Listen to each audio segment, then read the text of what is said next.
നമസ്കാരം. ഒരു കുട്ടിമഷാജി, ഞാൻ മരങ്ങാട്ടുപള്ളിയാണ് എന്റെ സ്വദേശം. ഈ മീറ്റിംഗിലായിരിക്കുന്ന എല്ലാ അപ്പോൾ തന്നെ സാർ പറഞ്ഞ പോലെ തന്നെ ഒരു രണ്ടാം ജന്മം എനിക്ക് കിട്ടിയ ഉൽപ്പന്നങ്ങളാണിത്. ഞാന് ഏകദേശം ഒരു 13 വർഷങ്ങൾക്ക് മുമ്പ് 2012 ഞാൻ എന്റെ ഒരു കിഡ്നി എന്റെ സഹോദരന് ഡൊണേറ്റ് ചെയ്തതാണ്. അതിനുശേഷം എനിക്ക് യാതൊരു രോഗങ്ങളോ അങ്ങനെയൊന്നും ഉണ്ടായിട്ടില്ല. ഞാനൊരു പനി പോലോ ഒരു ജലദോഷത്തിന് പോലും ഞാൻ ആശുപത്രി കിടന്നിട്ടുള്ള ആളല്ല. പക്ഷെ എന്റെ ജീവിത സാഹചര്യങ്ങൾ മൂലമാകാം എന്റെ ഭർത്താവിന് ഒരു കോശം ചുരുങ്ങുന്ന ഒരു അസുഖം വന്ന് ഓക്സിജനിലിട്ട് കയറി. ഓക്സിജൻ പറഞ്ഞ ഒരു ദിവസം 5 മണിക്കൂർ നേരം ഭയങ്കര ബുദ്ധിമുട്ടുകൾ വന്ന അസുഖത്തിൽ 2023 മാർച്ച് 16 ഞാൻ അബുദാബിക്ക് പോകുന്നു. പക്ഷെ ആരോഗ്യമായ ഒരു ഭർത്താവിനെ കണ്ടിട്ടാണ് ഞാൻ പോകുന്നത്. പക്ഷെ ഞാൻ പോയതിനു ശേഷം പുള്ളിക്ക് ന്യൂമോണിയ ബാധിച്ച് കൃത്യം ഒരു മാസമായപ്പോൾ ഏപ്രിൽ മാസം 20 പുള്ളി മരണപ്പെടുകയാണ് ചെയ്തത്. അപ്പൊ ഞാൻ തിരിച്ചു വന്ന ഈ മരണാത ചടങ്ങുകൾക്ക് ശേഷം എനിക്ക് തിരിച്ചു പോകേണ്ട അവസ്ഥ വന്നു. കാരണം 56 ദിവസമായ ഒരു 1.5 വയസ്സും 56 ദിവസവും ഉള്ള ഒരു 2 കുഞ്ഞുങ്ങളെ നോക്കുന്നതിന് വേണ്ടിയാണ് ഞാൻ പോയത്. തിരിച്ചു പോയി 8 ദിവസങ്ങൾക്ക് ശേഷം തിരിച്ചു വന്നതിന് ശേഷം എന്റെ ജീവിതാവസ്ഥ എന്ന് പറഞ്ഞു കഴിഞ്ഞാൽ മാനസികമായ ബുദ്ധിമുട്ടുകൾ ഉണ്ടായിരിക്കാം, അല്ലെങ്കിൽ അവിടുത്തെ കാലാവസ്ഥ ഉണ്ടായിരിക്കാം. എനിക്ക് ഉറക്കം എന്ന് പറയുന്നത്, എനിക്ക് 10 മാസത്തോളം എനിക്ക് ഉറക്കം എന്ന് പറയുന്നത് എന്റെ കണ്ണുകളിൽ വന്നിട്ടില്ല. അങ്ങനെ പോയി ഒരു ജനുവരി മാസം, അതായത് 2024 ജനുവരി മാസം എനിക്കൊരു നല്ല പനി വന്ന് ഞാനൊരു ബോധാവസ്ഥയിൽ എന്നെ അവർ ഹോസ്പിറ്റലിൽ കൊണ്ടുപോവുകയാണ് ചെയ്യുന്നത്. നമുക്ക് അവിടെ അബുദാബിയില് അവിടെ പെട്ടെന്ന് എനിക്ക് ഒരു കിഡ്നിയേ ഉള്ളൂ എന്ന് പറയുന്ന സമയത്തിൽ അവര് എല്ലാവിധ ടെസ്റ്റുകളും നടത്തിയിട്ട് അവിടെ മരുന്ന് തരികയുള്ളൂ. അങ്ങനെ എല്ലാവിധ ചെക്കപ്പിനും എന്നെ വിധേയമാക്കി കഴിഞ്ഞപ്പോൾ എന്റെ ബ്ലഡ് പരിശോധിച്ചു, സ്കാൻ ചെയ്തു, എക്സ്റേ എടുത്തു. എല്ലാ റിസൾട്ടുകളിലും ഷുഗർ പരിശോധിച്ചപ്പോൾ ഷുഗർ എനിക്ക് 750, അതുപോലെ എന്റെ ചീത്ത കൊളസ്ട്രോളും 750. എന്റെ വലത് കണ്ണിനെ ബാധിച്ച്, എന്റെ നെർവസ് സിസ്റ്റത്തെ ബാധിച്ച് എന്റെ വലത് കണ്ണിന്റെ കാഴ്ച നഷ്ടപ്പെട്ടു. അതുപോലെ തന്നെ അവർ MRI സ്കാൻ ചെയ്തപ്പോൾ എന്റെ ഉള്ള കിഡ്നി, എനിക്ക് ഒരുള്ള കിഡ്നി 10% ഫെയിലർ ആയിക്കൊണ്ടിരിക്കുകയാണ്. യൂറിൻ ഇൻഫെക്ഷൻ ഏറ്റവും അതികഠിനമായിട്ട് നിൽക്കുന്നു. യൂറിൻ ഇൻഫെക്ഷൻ പറഞ്ഞു കഴിഞ്ഞാൽ അബോള എന്ന് പറഞ്ഞ ഒരു ബാക്ടീരിയയുടെ ഗ്രോത്ത് എന്റെ ശരീരത്തിൽ യൂറിനകത്ത് ഉണ്ടായിക്കൊണ്ടിരിക്കുന്നു. അത് കാപ്പിപ്പൊടി നടത്തിലാണ് എന്റെ യൂറിൻ പോകുന്നതും, അതുപോലെ സൂപ്പും പോലെ പതിഞ്ഞുള്ള ഒരു അവസ്ഥയിലാണ് പോകുന്നത്. ക്രമാതീതമായിട്ട് എന്റെ ശരീരത്തിൽ നിന്ന് പ്രോട്ടീൻ നഷ്ടപ്പെടുന്നു. അതുപോലെ തന്നെ എനിക്ക് സോഡിയം കുറവ് എന്ന് പറഞ്ഞാൽ ഞാൻ വെക്കുന്ന കാര്യങ്ങൾ എവിടെയാണെന്നോ അങ്ങനെ ഒരു ലക്കില്ലായ്മ ഒരു അവസ്ഥയിൽ അങ്ങനെ എന്നെ കൊണ്ട് ഏകദേശം ജനുവരി മാസത്തിൽ വന്നത് ജനുവരി ഫെബ്രുവരി 2 മാസത്തോളം ഹോസ്പിറ്റലിൽ തന്നെ ഇറങ്ങാതെ ഒരു അവസ്ഥയിൽ അവിടുത്തെ 8 ഡോക്ടർമാർ പരിശോധിച്ചു കഴിഞ്ഞാൽ അവസാനം ഒരു തീരുമാനം ഉണ്ടായി, എനിക്ക് ഡയാലിസിസ് വേണം. കാരണം എന്റെ കിഡ്നിയെ ഫെയിലർ ആയിക്കൊണ്ടിരിക്കുന്ന കിഡ്നിയെ പിടിച്ചു നിർത്തണമെങ്കിൽ ഇംഗ്ലീഷ് മരുന്ന് കൊണ്ട് പറ്റത്തില്ല. എനിക്ക് പെട്ടെന്ന് ഷുഗറും കൊളസ്ട്രോളും കുറയ്ക്കുന്നതിന് വേണ്ടി എനിക്കൊരു 1000 mg ഗുളിക തന്നു. പക്ഷെ 2 ഗുളിക കഴിച്ചത് ഞാൻ അവസ്ഥയിലായി. കാരണം അത്രയും 1000 mg ഗുളിക എനിക്ക് ശരീരത്തിൽ താങ്ങാനുള്ള ശേഷിയില്ലാതെ വന്നുകൊണ്ട് ഞാൻ ആ ഗുളിക നിർത്തി. പിന്നെ ഗോതമ്പിന്റെ ഭക്ഷണം, സാലഡ് മാത്രം എന്റെ ജീവിതത്തിലായിക്കൊണ്ട് മുന്നോട്ട് പോയിക്കൊണ്ടിരുന്നു. പക്ഷെ ഷുഗർ പോലെ തന്നെ വന്നുകൊണ്ടിരുന്നു. ഈ അവസരത്തിൽ ഡോക്ടർമാർ തിരിച്ചു പറഞ്ഞു എല്ലാം തിരിച്ച് നാട്ടിലേക്ക് അയക്കുക. കാരണം ഡയാലിസിസ് ചെയ്യണമെങ്കിൽ സ്വന്തക്കാരുടെ ഒപ്പില്ലാതെ, അല്ലെങ്കിൽ എന്നെ ഇതുപോലെ സോഡിയം ഡയാലിസും എല്ലാ അവസ്ഥയിലും കൂടുതലായിട്ട്, അതായത് എനിക്ക് HbA1c 9.5, ക്രിയാറ്റിൻ 3.5 ഇങ്ങനെയുള്ള ഒരു അവസ്ഥയിൽ വന്നു കഴിഞ്ഞപ്പോൾ ഒരു ഇംഗ്ലീഷ് മരുന്നും എന്റെ ശരീരത്തിൽ തരത്തില്ല എന്നുള്ള അവസ്ഥ വന്നപ്പോൾ എന്നെ നാട്ടിലേക്ക് അവർ പറഞ്ഞു വയ്ക്കാൻ തീരുമാനിച്ചു. അങ്ങനെ ഏപ്രിൽ മാസം 16 എന്നെ നെടുമ്പാശ്ശേരിയിലേക്ക് എന്നെ ഒരു സുഹൃത്തിന്റെ സഹായത്തോടെ എന്നെ പറഞ്ഞു വിടുകയാണ് ചെയ്തത്. നെടുമ്പാശ്ശേരി വന്ന് വരുമ്പോൾ തന്നെ എനിക്ക് അവിടെ തന്നെ നേരത്തെ എന്റെ എല്ലാവിധ റിസൾട്ടുകൾ ഒരു ഫയലാക്കി തന്നിരുന്നു. എത്രയും പെട്ടെന്ന് ഒരു ഹോസ്പിറ്റലിൽ ആയിരിക്കണം പോകേണ്ടതെന്നാണ് അവിടെ നിർദ്ദേശിച്ചത്. അപ്പൊ എന്റെ ഈ ഫയലുകളെല്ലാം ഞാൻ എന്റെ കോപ്പി എടുത്ത് ഞാൻ എന്റെ ചേച്ചിയുടെ മോള് നേഴ്സാണ്, അവൾക്ക് അയച്ചു കൊടുത്തിരുന്നു. അവൾ നമ്മളെ മെഡിസിറ്റിയില് അവിടുത്തെ നെയ്റോസിന്റെ സ്പെഷ്യലിസ്റ്റ് ഡോക്ടറായ മഞ്ജുള മാമിനെ കാണിച്ചു. ആ പേഷ്യനെ എത്രയും പെട്ടെന്ന് ഇവിടെ നാട്ടിൽ വരുമ്പോ വീട്ടിലോട്ട് ഹോസ്പിറ്റലിലേക്കാണ് കൊണ്ടുവരുന്നത്. നിർദ്ദേശത്താൽ എന്നെ നെടുമ്പാശ്ശേരിയിൽ നിന്ന് എന്റെ മക്കള് എന്നെ മെഡിസിറ്റിയിലേക്ക് അഡ്മിറ്റ് ആവുകയാണ് ചെയ്തത്. 16 തുടങ്ങി 18 യാതൊരു മരുന്നുമല്ല എനിക്ക് തന്നെ, എല്ലാവിധ ടെസ്റ്റുകൾക്ക് അവർ എന്നെ വിധേയമാക്കി. ഈ റിസൾട്ടുകൾ അവിടുത്തെ ഉണ്ടെങ്കിൽ പോലും ഇവിടെ വന്നു കഴിഞ്ഞ ശേഷം പിന്നെ സ്കാനും ബ്ലഡ് പരിശോധന എല്ലാം നടത്തി.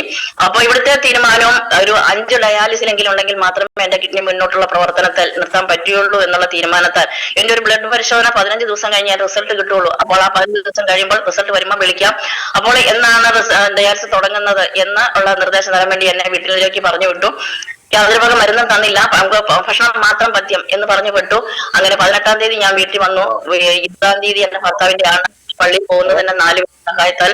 അപ്പൊ പള്ളിയിലെ ഓഫീസ് പോലും ഞാൻ സെമിത്തേരിൽ കൂടുന്ന എന്നെ കസരയിട്ടാണ് ഇരുത്തി. അങ്ങനെ ഒരു അവസ്ഥ എന്റെ മുടികളെല്ലാം പൊഴിഞ്ഞ് എനിക്ക് 55 കിലോ വെയിറ്റ് ഉണ്ടായിരുന്നു. ഞാൻ 40 കിലോയിലേക്ക് പോയി. എന്നെ ആരും തിരിച്ചറിയാത്ത വിധത്തിൽ, അല്ലെങ്കിൽ ഒരു മുടികൾ പോയെന്ന് പറഞ്ഞു കഴിഞ്ഞാൽ ഒരു ക്യാൻസർ പേഷ്യന്റിന്റെ മുടി തലമുടി അങ്ങനെ പോകുന്നു ഹീമോ എടുക്കുമ്പോൾ ആ അവസ്ഥയിലേക്ക് എന്റെ ശരീരം എന്നെ തിരിച്ചറിയാത്ത വിധത്തിൽ ആയിരിക്കുന്ന ഒരു അവസ്ഥയില് ഈ ആണ്ട് കഴിഞ്ഞപ്പോ ഞാൻ തീരുമാനിച്ചു. കാരണം ഞാൻ എനിക്ക് എഴുന്നേറ്റ് നിൽക്കത്തില്ല. എഴുന്നേറ്റ് നിന്നാൽ ഞാൻ അപ്പുപ്പന്താടി പോലെ ഞാൻ ആടും, അല്ലെങ്കിൽ വലത്തേക്ക് ചെരിഞ്ഞു പോകും, കാലുകൾ പറിക്കത്തില്ല.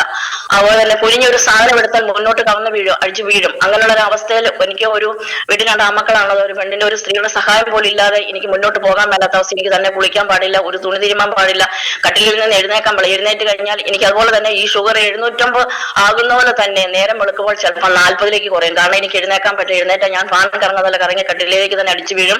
അപ്പോൾ ഞാൻ എന്തെങ്കിലും ശബ്ദം എഴുതിപ്പിക്കുമ്പോൾ മക്കൾ എനിക്ക് കൊണ്ടുവന്ന് പഞ്ചസാര കലക്കി കൊണ്ടുവരും, പാലിലൊക്കെ കിടുമനിട്ട് പോകും.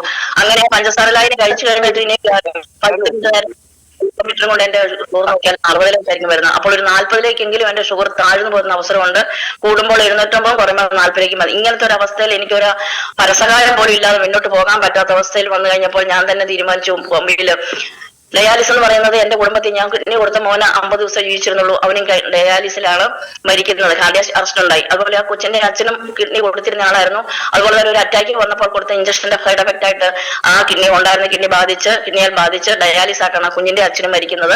അങ്ങനെ എന്റെ ഒരു വേറൊരു സഹോദരൻ ഉണ്ടായപ്പോൾ 20 വർഷം ഷുഗറിന്റെ മരുന്ന് കഴിച്ച് അതിന്റെ സൈഡ് എഫക്ട് ആയിട്ട് കിഡ്നി പോയി. ഇതുപോലെ ഡയാലിസ്. അങ്ങനെ കുടുംബത്തിൽ 3 പേര് ഡയാലിസിൽ മരിക്കാന്ന് മാത്രമല്ല അവരുടെ സാമ്പത്തികം 2-3 വർഷത്തെ ഡയാലിസിന്റെ ഫലമായിട്ട് കുടുംബം വിറ്റിട്ട് പോലും അവരെ ചികിത്സിച്ചു. ആളെയും കിട്ടിയില്ല. കുടുംബം ഇല്ലാത്തൊരവസ്ഥ കണ്ടൊരു വ്യക്തി ആയതുകൊണ്ട് എനിക്ക് ഡയാലിസ് പറഞ്ഞപ്പോൾ തന്നെ ഞാൻ തീരുമാനിച്ചു ഡയാലിസിന്റെ സൂചി എന്റെ കരുത്തിൽ വെക്കില്ല. കാരണം എനിക്ക് ആകപ്പാടെയുള്ള ഒരു 6 സെന്റ് സ്ഥലവും വീടുമാണ്. അത് വിറ്റിട്ടെങ്കിൽ എന്റെ കുഞ്ഞുങ്ങൾ എന്നെ ചികിത്സിക്കുമെന്ന് എനിക്കറിയാം. ഭൂമിയിൽ ഞാൻ ഒറ്റപ്പോട്ട് പോയൊരവസ്ഥ. സങ്കടങ്ങൾ പറയാനോ അല്ലെങ്കിൽ നമ്മളെ ഒന്ന് സമാശ്വസിപ്പിക്കാനോ ഒരു എണ്ണ നഷ്ടപ്പെട്ടു പോയി. മക്കളാണെങ്കിലും ഉണ്ടെങ്കിൽ പോലും ഒരു സഹായത്തിന് ഒരു സ്ത്രീയായി എനിക്ക് പരസഹായം ഒരു സ്ത്രീയുടെ സഹായം ഇല്ലാതെ തന്നെ പറ്റിയല്ല എന്നുള്ളൊരു അവസ്ഥ വന്നപ്പോൾ എല്ലാവരും ചിന്തിക്കുന്ന പോലെ ഞാനും ചിന്തിച്ചു, ഭൂമിയിൽ ഒരു ഭാരമാകാതെ അല്ലെങ്കിൽ ഉണ്ടാക്കിയ സമ്പാദ്യം അത് നഷ്ടപ്പെടുത്താതെ മക്കൾക്ക് കൊടുക്കുന്നതിന് വേണ്ടി അമ്മയായി ഞാൻ ചിന്തിച്ചു, എന്തിനു ഭാരമായിട്ട് മുന്നോട്ട് പോകുന്നു, മരുന്നുകളൊന്നും കഴിക്കത്തില്ല. അപ്പൊ ആ അവസരത്തിൽ ഞാൻ ആത്മഹത്യയെ പറ്റി ചിന്തിച്ചു.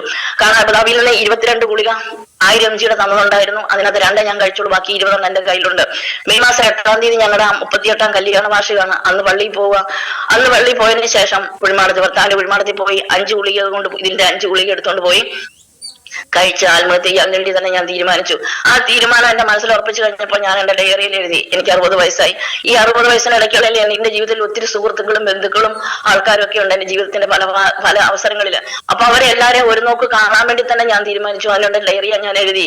21-ാം തീയതി തുടങ്ങി മെയ് 7-ാം തീയതി വരെ ആരൊക്കെ കാണാൻ പോകണം, എവിടെയൊക്കെ പോകണം, അതിനായിട്ടുള്ള ഒരു ഓട്ടോ സജ്ജീകരിച്ച് അപ്പോൾ എന്റെ പിള്ളേരെ ആദ്യമേ സുരക്ഷിതമായി ആക്കുന്നതിന് വേണ്ടി എന്റെ ഏറ്റവും വലിയ ഞാൻ എന്റെ അച്ഛന്റെ രീതിയിലോ അല്ലെങ്കിൽ എന്നെ എന്റെ ജീവിതത്തിൽ ഏറ്റവും വലിയ ഒരു പ്രാധാന്യം തന്ന ആളാണ് നമ്മുടെ മാത്യു സാറ്. എനിക്ക് മുമ്പ് സംസാരിച്ച മാത്യു സാറിന്റെ വീട്ടിൽ ഞാൻ ഒരു 6 മാസം ഞാൻ ജോലിക്ക് നിന്നാണ്. ആ ജോലി മാത്രമല്ല ഒരു ജോലിക്കാരിയായിട്ടുള്ളതല്ല, എന്റെ അല്ലെങ്കിൽ എന്റെ ഭർത്താവിന്റെ എന്റെ കുടുംബത്തിന്റെ എല്ലാ കാര്യത്തിലും ഞങ്ങളെ സഹായിക്കുകയും ഞങ്ങളുടെ സാറിന്റെ ഉപദേശമൊക്കെ തേടിക്കൊണ്ടിരിക്കുന്ന അവസരത്തിൽ ഞാൻ ഈ മരിക്കാൻ തീരുമാനിച്ചപ്പോൾ തന്നെ ഞാൻ സാറിനെ കാണാൻ പോയി. കാരണം എന്റെ 2 മക്കളുടെ ജോലി സംബന്ധം, അവർ 2 പേർക്കും ജോലിയില്ല, ജോലി സംബന്ധമായ കാര്യത്തിന് സാറിനെ സഹായിക്കാനും അല്ലെങ്കിൽ അവരെ മക്കളെ ഏൽപ്പിക്കാൻ വേണ്ടി ഞാൻ സാറിന്റെ അടുത്ത് ചെന്നു. എന്നെ കണ്ട അവസ്ഥയെ സാറിന് ഒത്തിരി സങ്കടം തോന്നി. കാരണം എന്നെ തിരിച്ചറിയാത്ത വിധത്തിലാണ് ഞാൻ ചെല്ലുന്നത്. അപ്പൊ ഇങ്ങനെ അസുഖങ്ങളാണെന്ന് സാറിനെ ആശ്വസിച്ചു വിട്ടു. മെഡിസിറ്റിയിലെ മരുന്നാണോ, ആളെ കഴിക്കണം, സാറില്ല, ജീവിതത്തിൽ ഞങ്ങൾ എല്ലാവരും ഉണ്ട് എന്ന് പറഞ്ഞ് ആശ്വസിച്ചെങ്കിലും മരണമാണ് എന്റെ മല്ലിതെന്ന് സാർ അറിഞ്ഞില്ല. എന്റെ മക്കളുടെ കാര്യങ്ങളെല്ലാം പറഞ്ഞ് ഏൽപ്പിച്ചു. സാർ എല്ലാത്തിലും എന്റെ കൂടെ ഉണ്ടെന്നുള്ള ആ വാക്കുകൊണ്ട് ഞാൻ തിരിച്ചു പോന്നു. അങ്ങനെ ആ ദിവസം തന്നെ ഞാൻ 4 കൂട്ടുകാരും 4 സഹോദരങ്ങളുടെ വീട്ടിൽ പോയി. അങ്ങനെ ഓരോ ദിവസം 27-ാം തീയതി ഞാൻ പോയിട്ട് വൈകിട്ട് വന്ന് ഞാൻ വീട്ടിൽ കിടക്കുന്ന സമയത്ത് 27-ാം തീയതി വൈകുന്നേരം എന്നെ കാണാൻ വേണ്ടി എന്റെ പ്രിയപ്പെട്ട സുഹൃത്ത് മിനി ജോണിമാടൻ ടീച്ചറാണ്, ഈ ബിസിനസ് ചെയ്യുന്നയാളാണ്. പള്ളിയിൽ വെച്ച് ഭർത്താവിന്റെ ആടിന് എന്നെ കണ്ട അവസ്ഥയിൽ എന്നെ കണ്ട് ഓടി വന്ന് കെട്ടിപ്പിടിച്ച് കരഞ്ഞ് എന്റെ ഈ അവസ്ഥ കണ്ടയാള് എന്നോട് പറഞ്ഞു, നമുക്ക് ഇതിനൊരു പരിഹാരമുണ്ട് എന്ന് പറഞ്ഞു. പക്ഷെ ഞാൻ മനസ്സിൽ ചിന്തിച്ചു, ഞാൻ പുച്ഛിക്കുകയാണ് ചെയ്തത്. കാരണം അബുദാബിയിലുള്ള 8 ഡോക്ടർമാരും മെഡിസിറ്റിയിലെ ഡോക്ടർമാരും ഡയാലിസ് നമുക്കറിയാം, അത് ജീവിതത്തിന്റെ അവസാന ഭാഗമാണ്. അങ്ങനെ കുറച്ചുനാൾ മുന്നോട്ട് പോകാം. എന്റെ ജീവിതം തീർന്നു തന്നെ അവസരിക്കുന്ന അവസരത്തിൽ മിനി ജോണിമാണം തരുന്ന അല്ലെങ്കിൽ ഈ പ്രോഡക്റ്റ് അല്ലെങ്കിൽ ഒരു ആയുർവേദ ഒരു ഡോക്ടറല്ലാത്ത മിനിമാണം തന്നാൽ ഇതിനുകൊണ്ട് ഞാൻ രക്ഷപ്പെടുമെന്നൊന്നും ഒരിക്കലും ഞാൻ ചിന്തിച്ചില്ല. അവൾ പറയുന്നത് ഞാൻ കേട്ടില്ല. പക്ഷെ മിനിമാണത്തിന് അറിയാൻ പറഞ്ഞാൽ ഞാൻ കേൾക്കില്ല എന്ന് അറിയാവുന്നത് കൊണ്ട് മിനിമാണത്തിന്റെ പ്രിയപ്പെട്ട തിരുവനന്തപുരത്തെ നമ്മുടെ ലേഖാമ്മോടും അശോക് സാറും, നമുക്കറിയാം നമ്മുടെ ജീവിതത്തിലൊക്കെ ഓരോ വിജയത്തിനോ അല്ലെങ്കിൽ ഒരു പാത മാറ്റുന്നതിന് വേണ്ടി ആരുടെയെങ്കിലും ഒരു സഹായം, ഒരു സാന്നിധ്യം ദൈവം ഉറപ്പിച്ചിട്ടുണ്ടോ എന്ന് പറയുന്നത് പോലെ തന്നെ ഒരു മാലാഹമാരെ പോലെ അവർ 2 പേരെയും കൂട്ടിക്കൊണ്ട് മിനി ജോണിമാട് 27-ാം തീയതി എന്റെ വീട്ടിൽ വരികയാണ്. വീട്ടിൽ വന്ന് ഈ എന്റെ അസുഖത്തെ ആണെന്ന് ചോദിച്ചു. ഞാൻ എന്റെ രേഖകളെല്ലാം റിസൾട്ടുകളെല്ലാം കാണിച്ചു. അങ്ങനെ വല്ലാത്ത ഒരു റിസൾട്ട് റിസൾട്ടാണ് എന്റെ ഇത്. അപ്പൊ ഞാൻ പറഞ്ഞു എനിക്കിങ്ങനെ ഇംഗ്ലീഷ് മരുന്ന് കഴിക്കത്തില്ല, അതുപോലെ തന്നെ എന്നെ അവസ്ഥ ഇതാണ്. അപ്പൊ ഡോക്ടർ നമ്മുടെ ആശാ മാഡം രേഖ മാഡം ചിരിച്ചുകൊണ്ട് തന്നെ എന്നെ ആശ്വസിപ്പിച്ചിട്ട് പറഞ്ഞു, നമുക്ക് ഇങ്ങനെ ഒരു പ്രോഡക്റ്റ് നമുക്ക് കഴിച്ചു നോക്കാം, മരുന്നല്ലാത്ത ഫുഡ് സപ്ലൈ, നമ്മൾ ഭക്ഷണം കഴിക്കുന്നവരാണ്, ഭക്ഷണത്തിന്റെ ചില കുറവുകളാണ് നമ്മുടെയൊക്കെ രോഗത്തിന് കാരണം എന്നൊക്കെ പറഞ്ഞ. അപ്പൊ ഞാൻ ഓർത്തു ഏതൊക്കെയാലും ഇംഗ്ലീഷ് മരുന്ന് കഴിച്ച് മരിക്കാൻ തീരുമാനിച്ച ഞാനും പ്രിയപ്പെട്ട കൂട്ടുകാരിയുടെ വാക്കുകൾ കേട്ടില്ല എന്ന് വേണ്ട, അതും ഇതും മരുന്നാണെന്നാണ് ഞാൻ അന്ന് വിചാരിച്ചിരുന്നത്. ഈ മരുന്നാണെങ്കിലും കഴിച്ച് ഏതെങ്കിലും മരുന്ന് കഴിച്ചാൽ മതി മരിക്കാനുള്ള തീരുമാനത്തിൽ മിനിജോണിയെ ഞാൻ ഉപേക്ഷിച്ചില്ല, അല്ലെങ്കിൽ രേഖാമഠം വന്ന് അവിടെ വാക്കുകൾ കേട്ടില്ല എന്ന് വിശ്വസിച്ചാണ് ഞാൻ കഴിക്കാം എന്ന് പറഞ്ഞു. പിറ്റേ ദിവസം രാവിലെ തന്നെ എനിക്ക് എല്ലാവിധ പ്രോഡക്റ്റും കൊണ്ടുവരികയാണ്. ഞാൻ കഴിച്ച പ്രോഡക്റ്റ് പ്രോട്ടീൻ പൗഡർ, ഡയബാല, സ്പൈനാവോർഡ്, വെൽഹാർട്ട്, ബ്ലഡ് പ്യൂരിഫർ, അതുപോലെ തന്നെ യൂറിഫ്ലഷ് ലിക്വിഡും ക്യാപ്സൂളും, പിന്നെ സ്പൈനാവോർഡ്, ഇങ്ങനെ 8 കൂട്ടം പ്രോഡക്റ്റുകൾ എനിക്ക് കൊണ്ടുവന്ന് തന്നു. ഈ പ്രോഡക്റ്റുകൾ പൊട്ടിച്ച് തന്നെ, ഈ ക്യാപ്സൂൾ പൊട്ടിച്ചപ്പോൾ തന്നെ എനിക്ക് മനസ്സിലായി, കാരണം എന്നത്തോളം നീളമുള്ള ക്യാപ്സൂൾ അത് 7 എണ്ണം കഴിച്ചാൽ, ഞാൻ 5 ഇംഗ്ലീഷ് മരുന്ന് കഴിച്ച് മരിക്കാൻ തീരുമാനിച്ച ഞാൻ ഈ 7 എണ്ണം തന്നെ എന്റെ ശരീരം താങ്ങില്ല. അപ്പൊ ഇത് മാത്രം മതി മരിക്കാൻ എന്നുള്ള വിശ്വാസത്താൽ ഞാനത് വിഴുങ്ങാൻ തുടങ്ങി. ആ 27-ാം തീയതി വൈകുന്നേരം കഴിച്ചു, പിറ്റേ ദിവസം രാവിലെ, അങ്ങനെ ഏകദേശം 5 ദിവസങ്ങൾ കഴിക്കുന്നു. കഴിച്ചു കഴിഞ്ഞപ്പോൾ തുടങ്ങിയ എന്റെ മാറ്റം എന്ന് ചോദിച്ചാൽ, ഞാൻ മനസ്സിൽ വിചാരിച്ചത് എനിക്ക് ഒത്തിരി മാറ്റങ്ങൾ തോന്നുന്നുണ്ട്. അത് മരിക്കാൻ തീരുമാനിച്ച ഒരാളുടെ തലച്ചോറിന്റെ പോസിറ്റീവ് ആയിരിക്കും എന്നാണ് ഞാൻ ചിന്തിച്ചത്.